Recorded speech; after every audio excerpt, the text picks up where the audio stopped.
जय हिंद दोस्तों, कैसे हैं आप सब। मैं हिमांशु सोनी और आज हम लोग कर रहे हैं क्लास 11 फिजिक्स का chapter second units and measurement. इसका एक लेक्चर हम लोगों ने ऑलरेडी डिस्कस कर लिया। उस लेक्चर के अंदर हम लोगों ने इस चैप्टर का बेसिक इंट्रोडक्शन पढ़ा था। उसमें हम लोगों ने पढ़ा था फिजिकल क्वांटिटी क्या होती है ना। उसकी डेफिनेशन देखी थी हम लोगों ने। तो और फिजिकल क्वांटिटी कितने टाइप की होती है, मतलब यूनिट अगर मेजरमेंट की अगर हम बात करेंगे तो हम देखते हैं कि मेजरमेंट मतलब आप किस चीज का मेजरमेंट कर सकते हो। मतलब कोई भी ऐसी क्वांटिटी जिसको आप डायरेक्टली मेजर कर सकते हो उसी को तो हम मेजरमेंट करेंगे ना। जैसे फिजिकल क्वांटिटी की हम लोगों ने डेफिनेशन बोली थी कि the quantity which can be measure directly और इनडायरेक्टली। दो टाइप की होती है फिजिकल क्वांटिटी, उसके बारे में हम लोगों ने देखा था। स्केलर क्वांटिटी है ना, वेक्टर क्वांटिटी। और एक तरीका और था जिससे हम लोगों ने फिजिकल क्वांटिटी को डिवाइड किया था, वो था fundamental physical quantity and derive physical quantity. Fundamental physical quantity की डेफिनेशन देखी थी, डिराइव फिजिकल क्वांटिटी की डेफिनेशन देखी थी, वहां पे इनके एग्जांपल भी पढ़े थे। उसी को कंटिन्यू करते हैं हम लोग कि भाई देखो मेजरमेंट हम करते हैं फिजिकल क्वांटिटी का। और जब भी हम लोग मेजरमेंट करेंगे फिजिकल क्वांटिटी की अगर हम बात करेंगे तो हमारे पास कुछ फिजिकल क्वांटिटी जैसे कि मास, लेंथ, टाइम, ये कुछ फिजिकल क्वांटिटी होती है। तो आप इन फिजिकल क्वांटिटी का अगर आप मेजरमेंट करोगे तो आपको जो वैल्यू मिलेंगी इनकी, इन वैल्यू को हम लोग डिनोट जब करते हैं। फॉर एग्जांपल अगर मैं आपसे कोई भी ऑब्जेक्ट का मास पूछूंगा तो हम अगर किसी भी ऑब्जेक्ट के मास की अगर वैल्यू नोट करोगे तो आप जैसे मान लो आप लिखोगे 100 ग्राम, 1 किलोग्राम, ठीक है ना। तो कोई भी वैल्यू आप लिखते हो उसमें दो तरीके की आपके पास वैल्यूज मिलती है। एक नंबर वैल्यू जिसको हम न्यूमेरिकल वैल्यू बोलते हैं, और एक ये होती है आपकी यूनिट। इनको हम क्या बोलते हैं? यूनिट। यूनिट एक तरीके से स्टैंडर्ड है, मतलब एक ऐसी टर्म है जिससे आप किसी मैग्नीट्यूड को रिप्रेजेंट करते हो। न्यूमेरिकल वैल्यू तो आपके पास आएगी, बट यूनिट एक ऐसा स्टैंडर्ड, एक ऐसी टर्म है जिससे आप रिप्रेजेंट करते हो किसी भी क्वांटिटी के मेजरमेंट को। ऐसे ही आप अगर लेंथ की बात करोगे तो लेंथ में भी हम लोग अगर कोई ऑब्जेक्ट की लेंथ आप देखोगे तो आप कहोगे 2 मीटर, है ना, 3 किलोमीटर। तो ये सब भी इसकी यूनिट हो गई। मतलब किसी भी क्वांटिटी को जब हम लोग मेजर कर चुके होते हैं तो उसकी जो वैल्यू अगर आप रिप्रेजेंट करना चाहते हो तो उसको रिप्रेजेंट करने के लिए आपको एक नई टर्म की जरूरत पड़ेगी जिसको हम यूनिट बोलते हैं। इस चैप्टर के बारे में हम इसी को देखने वाले हैं। मेजरमेंट के बारे में हम लोगों ने देखा, फिर क्वांटिटी के बारे में पढ़ा। आज हम पढ़ रहे हैं कि ये जो यूनिट होती है ना, अब एक ही क्वांटिटी की आपको बहुत सारी यूनिट मिलेंगी रिप्रेजेंट करने के लिए। अगर आप बात करोगे मास को, तो मास को हम किस किस चीज में रिप्रेजेंट कर सकते हैं? तो मास को आप ग्राम से भी रिप्रेजेंट करते हो, मतलब बहुत सारे ऑब्जेक्ट के मास आप ग्राम में लिखते हो, किलोग्राम में भी लिखते हैं, क्विंटल में भी लिखते हैं, पाउंड के अंदर भी लिखते हैं। तो मास की जैसे एक से बहुत सारी यूनिट हो गई। अगर ऐसी बात करें हम लेंथ की, तो लेंथ की भी बहुत सारी यूनिट होती है। सेंटीमीटर हो गया, मीटर हो गया, मिलीमीटर हो गया, माइक्रोमीटर हो गया, किलोमीटर हो गया। ऐसे ही टाइम की भी यूनिट होती है, सेकंड हो गया, मिनट हो गया, आवर हो गया। तो ये सब जो यूनिट होती हैं, अब अगर एक ही यूनिट की बहुत सारी मतलब एक ही क्वांटिटी की अगर हम बहुत सारी यूनिट होती हैं तो कौन सी यूनिट कहाँ यूज होगी इसका कोई अता पता नहीं है। मतलब कोई ना कोई फिक्स वैल्यू तो होनी चाहिए ना। मतलब एक तरीके से हम कह सकते हैं कि कोई ना कोई रूल तो होना चाहिए ना। अगर मैं बात करूं आपको कोई क्वेश्चन अगर मैं कहूं तो किसी क्वेश्चन में मैंने मास की जो यूनिट है वो ग्राम में यूज कर ली, और अगर आप भी उसी क्वेश्चन में मास की यूनिट को किलोग्राम में यूज कर लोगे तो आपकी वैल्यू अलग आएगी, मेरी वैल्यू अलग आएगी। तो कहने का मतलब ये है कि इस यूनिट और मेजरमेंट के चैप्टर के अंदर, या हम ये कहें कि फिजिक्स के इस कंसेप्ट के अंदर हम लोगों ने अलग अलग सिस्टम बनाए हुए हैं। मतलब एक तरीके का हमारे पास कुछ सिस्टम है जिन सिस्टम के अंदर हम क्वांटिटीज की यूनिट के बारे में डिस्कस करेंगे। तो अगर हम बात करें बेसिकली स्टार्टिंग में फिजिक्स के 3 सिस्टम थे, यूनिट सिस्टम जिनको हम बोल सकते हैं। तो स्टार्टिंग में फिजिक्स के अंदर 3 यूनिट सिस्टम थे जिनके अंदर जो फंडामेंटल क्वांटिटी है, फॉर एग्जांपल मास, लेंथ और टाइम, ये जो 3 फंडामेंटल फिजिकल क्वांटिटी होती हैं, इन फिजिकल क्वांटिटी की यूनिट इनको बताया गया। और फंडामेंटल फिजिकल क्वांटिटी की यूनिट अगर आपको बता दी तो इन्हीं के ऊपर बेस होती है आपकी डिराइव फिजिकल क्वांटिटी। उनकी कोई स्पेशल यूनिट नहीं होती क्योंकि वो यहीं से डिराइव होती है फंडामेंटल फिजिकल क्वांटिटी से। तो अब यहां से हम कह सकते हैं हमारा मेन जो टॉपिक वो होता है वो स्टार्ट होता है कि फिजिक्स के अंदर 3 यूनिट सिस्टम होते हैं। कौन कौन से यूनिट सिस्टम होते हैं हम देखते हैं उनको। तो फिजिक्स के अंदर बेसिकली 3 यूनिट सिस्टम होते हैं हमारे पास। जैसे कि जो फंडामेंटल क्वांटिटी के बारे में हम लोगों ने पढ़ा था ना, तो स्पेशली हम ये कह सकते हैं कि बेसिकली हमारे पास 3 ही फंडामेंटल फिजिकल क्वांटिटी होती है, मास, लेंथ और टाइम। अब इन्हीं 3 जो फंडामेंटल फिजिकल क्वांटिटी हैं, इन्हीं की यूनिट के बेसिस के ऊपर हम लोगों ने यूनिट सिस्टम को 3 पार्ट के अंदर, या ये कहें कि 3 टाइप के अंदर डिवाइड कर रखा है। एक यूनिट सिस्टम हमारा जो फर्स्ट यूनिट सिस्टम है वो है MKS unit system. MKS unit system क्या होता है? तो एमकेएस यूनिट सिस्टम के अंदर जो एम है इसको डिनोट, या एम जो है इसका मतलब होता है मीटर, के का मतलब होता है किलोग्राम और एस का मतलब होता है सेकंड।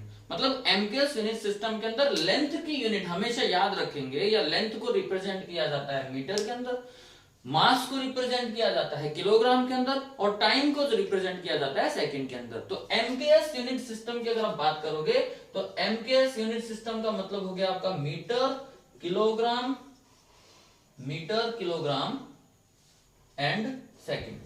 और यहां हम आपको बता दें कि हमारे पास चूंकि 3 ही फंडामेंटल फिजिकल क्वांटिटी हैं, तो इन्हीं को आप रिप्रेजेंट करोगे हर बार। तो ये हो गई आपकी लेंथ, और ये हो गया मास, और ये हो गया टाइम।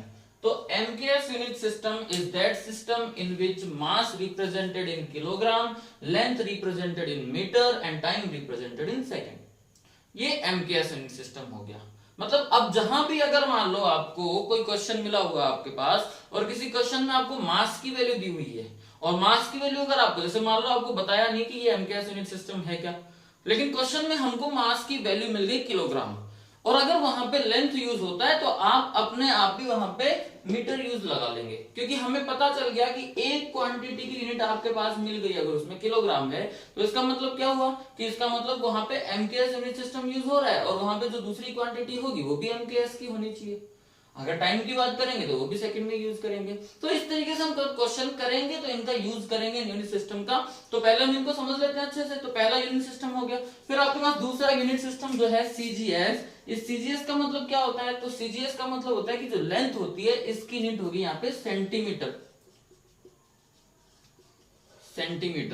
जी का मतलब यहाँ पे मास की जो यूनिट होती है वो होती है ग्राम, और एस का मतलब टाइम की यूनिट यहाँ पे सेकंड ही रहेगी। देखो एमकेएस और सीजीएस दोनों के अंदर टाइम की यूनिट चेंज नहीं होती, क्योंकि टाइम की जो स्टैंडर्ड यूनिट हम जिसको कहते हैं वो सेकंड ही है, तो इसकी यूनिट चेंज होगी नहीं यहाँ पे।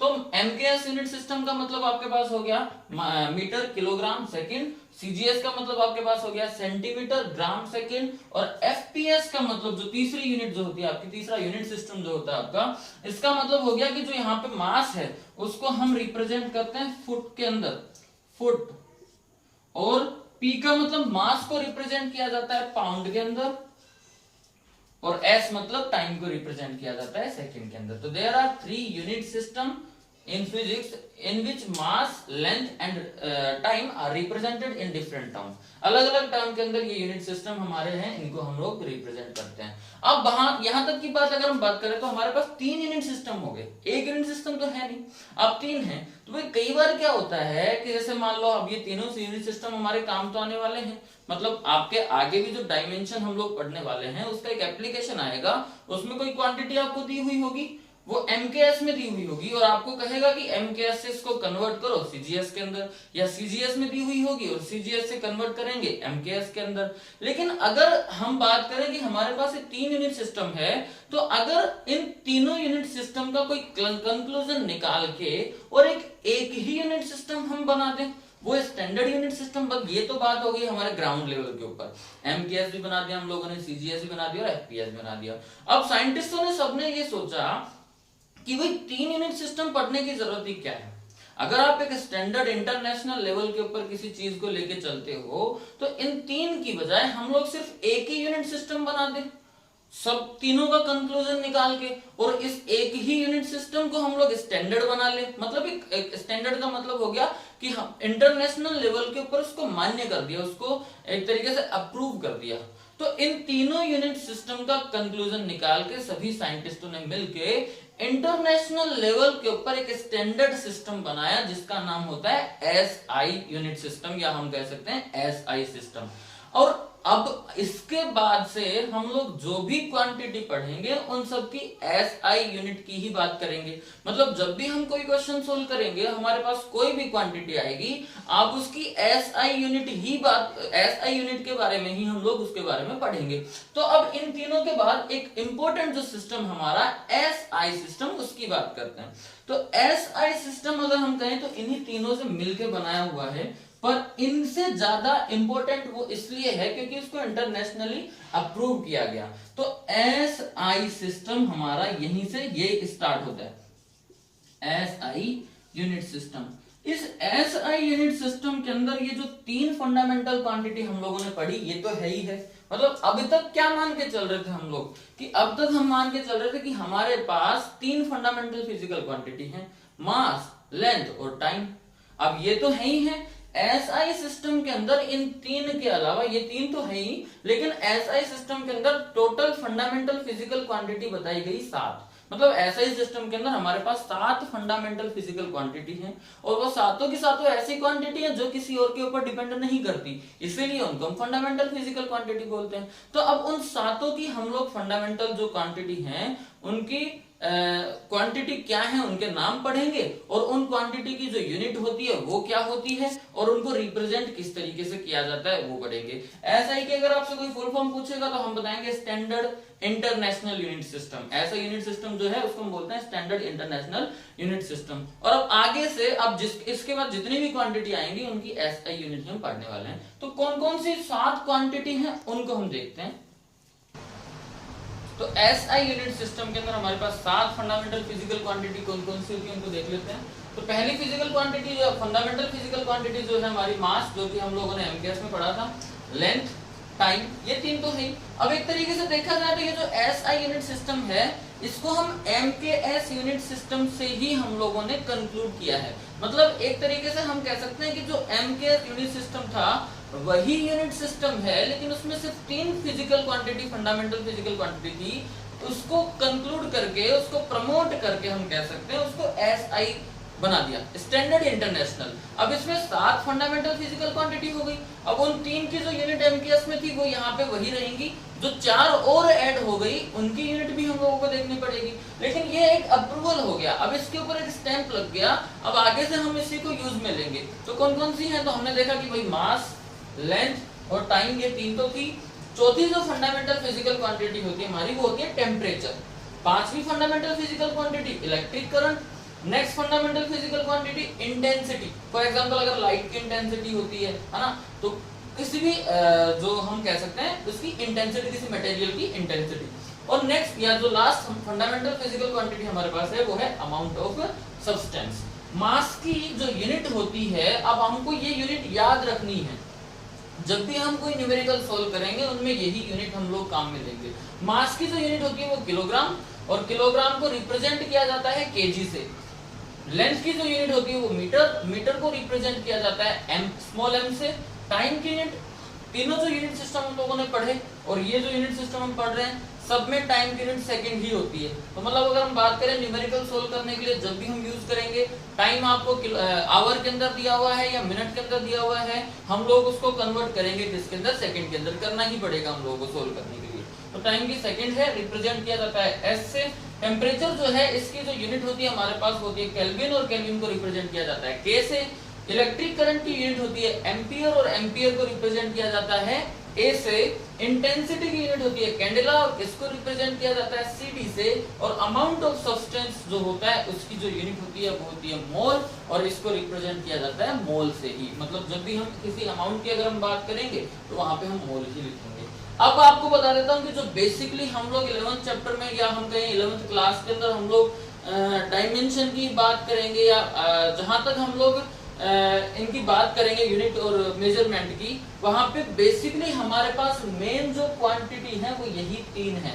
डायमेंशन की भी जब हम बात करेंगे तो बेसिकली हम इन्हीं को बेस लेके डायमेंशन बनाएंगे, क्योंकि हमने कहा कि ज्यादातर जो डिराइव फिजिकल क्वांटिटी होती हैं वो इन्हीं से बनती हैं, मास, लेंथ और टाइम से। तो इन्हीं के बारे में हम डिस्कस करेंगे ज्यादातर, और इन्हीं से बाकी क्वांटिटी बनाएंगे और उनकी डायमेंशन बनाएंगे। तो आज के लिए हम लोगों ने सिर्फ ये यूनिट सिस्टम देखा। नेक्स्ट लेक्चर में हम लोग बहुत ही इंपॉर्टेंट कंसेप्ट, या यहाँ मान के चले कि जो मेन हमारा जो डेरिवेशन वाला जो कंसेप्ट स्टार्ट होने वाला है उसको देखेंगे, और वो है डायमेंशन। तो आज के लिए इतना ही, थैंक यू।